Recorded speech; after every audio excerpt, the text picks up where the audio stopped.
Hello అండి. నేనైతే ఇప్పుడు ఇక్కడ వైరింగ్ అయితే చేస్తానన్నమాట. ఎక్కడంటే రీమోడలింగ్ అని చెప్పే కదండి. రీమోడలింగ్ అని చెప్పే కదా. అంటే ఒకసారి రీమోడలింగ్ చేశారు, తర్వాత వార్త వచ్చిన తర్వాత కొంచెం రీమోడల్ అయితే మళ్ళీ రెండోసారి రీమోడలింగ్ అయితే చేస్తున్నారు. దానికి రెండోసారి గాలి అయితే కొట్టించి పైపులు పెట్టి ఇప్పుడు వైరింగ్ అయితే చేస్తాను అనమాట. ప్రజెంట్ అయితే ఇప్పుడు బెడ్రూమ్లో వైరింగ్ అయితే చేస్తున్నాను. ఇంతకుముందు ఇక్కడ కిచెన్ రూమ్లో అయితే వైరింగ్ అయితే చేశాను. ఇదిగోండి ఈ కిచెన్ రూమ్, ఇది ఈ కిచెన్ రూమ్లో వైరింగ్ అయితే చేశాను అనమాట. కనపడుతుంది కదా నా వెనక ఫ్రిడ్జ్ బోర్డు, ఇక్కడ మిక్సీ గ్రైండర్ పెట్టుకునే ఇక్కడ స్విచ్ బోర్డు, మొత్తం వైరింగ్ అయితే చేస్తాను. ప్రజెంట్ ఇక్కడ వంటగదిలో వైరింగ్ అయితే అయిపోయింది. ఇక బెడ్రూమ్లో అయితే చేస్తాను అనమాట. ఇవి కొంచెం చిన్న అడ్జస్ట్మెంట్ వైరింగ్ అనమాట. ఇంతకుముందు ఇక బెడ్రూమ్ లేదు, ఇప్పుడు బెడ్రూమ్ వచ్చింది. దీని వైరింగ్ అయితే చేస్తాను అనమాట. తర్వాత వాష్రూమ్స్ ఈ లైన్లో కొంచెం చిన్న అడ్జస్ట్మెంట్లు అయితే ఉన్నాయి. ఆ అడ్జస్ట్మెంట్లు వైరింగ్ అయితే ఇప్పుడు నేను చేస్తాను అనమాట. ఒకసారి రీమోడలింగ్ చేసినప్పుడు గాలి కొట్టించి పైపులు పెట్టాను. తర్వాత వరద వచ్చిన తర్వాత ఈ 2 రూములు రేకుల షెడ్ ఉండేది, రేకుల షెడ్ తీసేసి స్లాబ్ వేయటం జరిగింది వరద వచ్చిన తర్వాత. కాబట్టి ఇది స్లాబ్ వేసిన తర్వాత మళ్ళీ రీమోడలింగ్ వర్క్ జరుగుతుంది. ప్రజెంట్ అయితే వైరింగ్ చేస్తానని చెప్పా కదా. ఈ వైరింగ్ అంతా చేసిన తర్వాత నేను ఎలా చేశాననేది మీకు చూపిస్తాను. ఇందాక వైరింగ్ చేస్తానని మీకు చెప్పా కదండి. మొత్తం వైరింగ్ అయితే కంప్లీట్ అయిపోయింది. ఎలా చేశాననేది మీకు చూపిస్తాను. ఇదిగోండి ఇది వాష్రూమ్. ఇది వాష్రూమ్లో అది గేజర్ పాయింట్ అనమాట.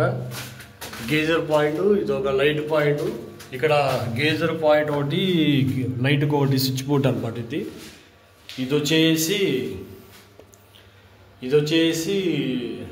ఇక్కడ బెడ్ వస్తుంది. బెడ్ దగ్గర 2 స్విచ్లు రెగ్యులేటర్ అనమాట. ఇక్కడ లైన్ ఇది ఇలా తీసుకెళ్ళాల్సి వచ్చింది. ఇక్కడ ఒక లైటు, ఇక్కడ ట్యూబ్ లైటు, ఇక్కడ స్విచ్ బోర్డు, మొత్తం వైరింగ్ అయితే చేశానమాట. అది ఏసీ పాయింట్. ఇది అవతలకి వెళ్ళాల్సిన లైన్ అనమాట. ఇది అయితే వంటగది.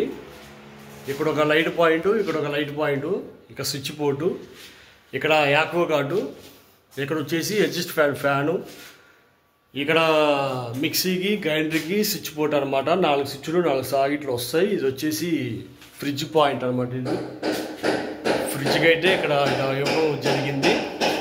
తర్వాత వచ్చేసి ఇదంతా ఆల్రెడీ ఇంతకుముందే కంప్లీట్గా అయిపోయిందని మీకు చూపించాను, చెప్పాను కూడా. ఇదేంటంటే వరద వచ్చింది. ఇదిగోండి ఇక్కడ దాకా ఈ మరగ వరకు అయితే వరద వచ్చింది. ఇక్కడ దాకా వరద వచ్చింది. వరద వచ్చినప్పుడు మొత్తం పాడైపోయింది. దానివల్ల మళ్ళీ రీమోడల్ చేయటం జరిగింది.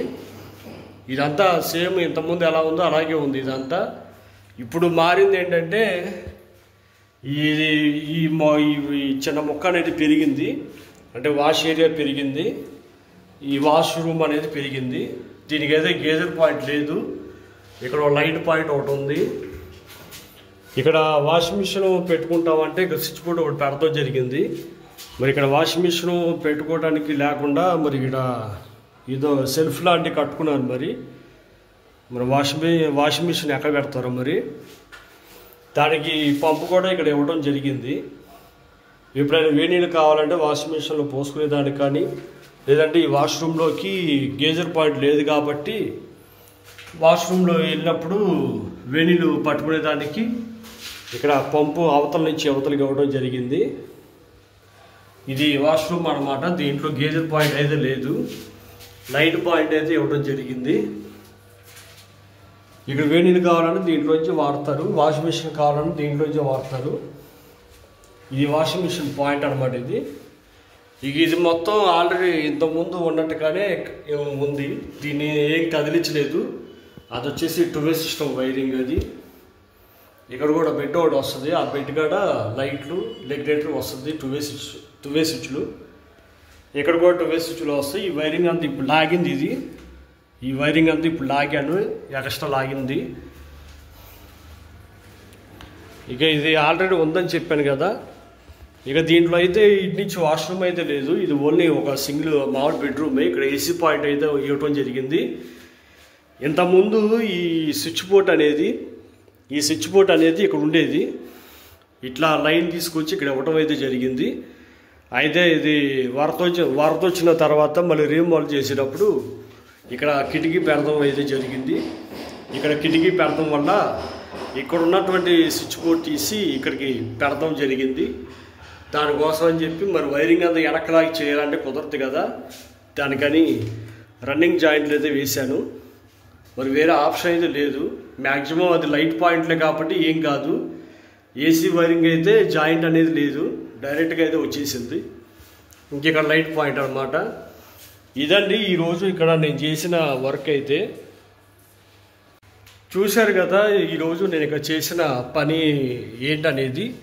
మొత్తం వైరింగ్ అయితే చేయటం అయిపోయింది. ఇది రీమాల్కి డబుల్ రీమాలింగ్ అనమాట. ఆల్రెడీ ఒకసారి రీమాలింగ్ జరిగింది. మళ్ళీ వరద వచ్చిన తర్వాత ఈ 2 రూమ్లు వచ్చేసి రేకుల షెడ్ ఉండేది, అది ఇప్పుడు స్లాబ్ వేయడం వల్ల మళ్ళీ రీమాల్ చేయడం అయితే జరిగింది. ఇక్కడ ఇంతకుముందు వాష్రూమ్ అనేది నేను ఇక్కడ చూపించాను మీకు.